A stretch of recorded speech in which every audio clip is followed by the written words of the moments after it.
সীমান্তের শূন্যরেখায় অশ্রুসিক্ত চোখে বাবাকে শেষ বিদায় জানাচ্ছেন মেয়ে। নিয়তির বেড়াচালে দূরত্ব পেরিয়েও শেষবারের মতো বাবা মেয়ের দেখা হল রক্তের টানে। ঘটনাটি ঘটে বুধবার যশোর ব্যাটালিয়নের ধান্যখোলা কোম্পানির দায়িত্বপূর্ণ এলাকার মেইন পিলার সংলগ্ন ধান্যখোলা সীমান্তে।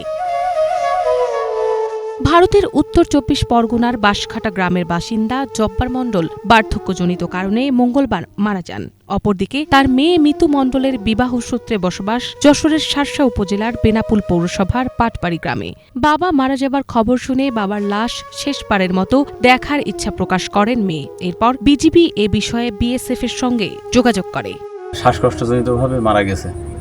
তো উনি মারা যাওয়ার পরে আমরা এখানে বাংলাদেশে যে বিজিবি সীমান্তরক্ষী বিজিবি আছে ওনাদের সাথে যোগাযোগ করি, আর আমার আত্মীয় স্বজন ভারতের বিএসএফের সাথে যোগাযোগ করে উভয় পক্ষের সহযোগিতায় আজকে সীমান্ত এলাকায় নিয়ে এসে আমাদেরকে সেই মৃত আমার শ্বশুর সেই ওনার লাশটা আমাদের উভয় পক্ষ থেকে সেই লাশটা আমাদের দেখাইয়েছে। তারা যে সুন্দরভাবে সুশৃঙ্খলভাবে এই লাশটা মৃত লাশটা আমাদের দেখালো তাদের প্রতি আমার অনেক শ্রদ্ধা এবং আমি তাদের কাছে চিরকৃতজ্ঞ।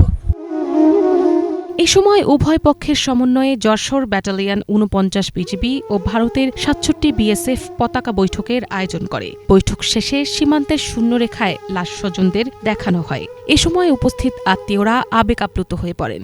আমরা দেখতে পারলাম তার মুক্ত স্মৃতিটুকু দেখলাম, এর জন্য আমরা খুব সন্তুষ্ট এবং বিএসএফদেরকে আমরা আন্তরিকভাবে ধন্যবাদ জানাই। ওইদিকে যোগাযোগ করে দেশে তো সুযোগ তো না করে দিতে আমরা দেখতে পাতাম না। পরে মরদেহ ভারতে দাফনের উদ্দেশ্যে নিয়ে যাওয়া হয় এবং আত্মীয়রা বাংলাদেশে ফিরে আসেন। বিজিবি সূত্র জানায়, মানবিক দৃষ্টিকোণ থেকে এ ব্যবস্থা নেওয়া হয়েছে। সীমান্তে দায়িত্ব পালন শুধু নিরাপত্তার মধ্যে সীমাবদ্ধ নয়, মানবিক প্রয়োজনে উভয় পক্ষ সবসময় সমন্বিতভাবে কাজ করে।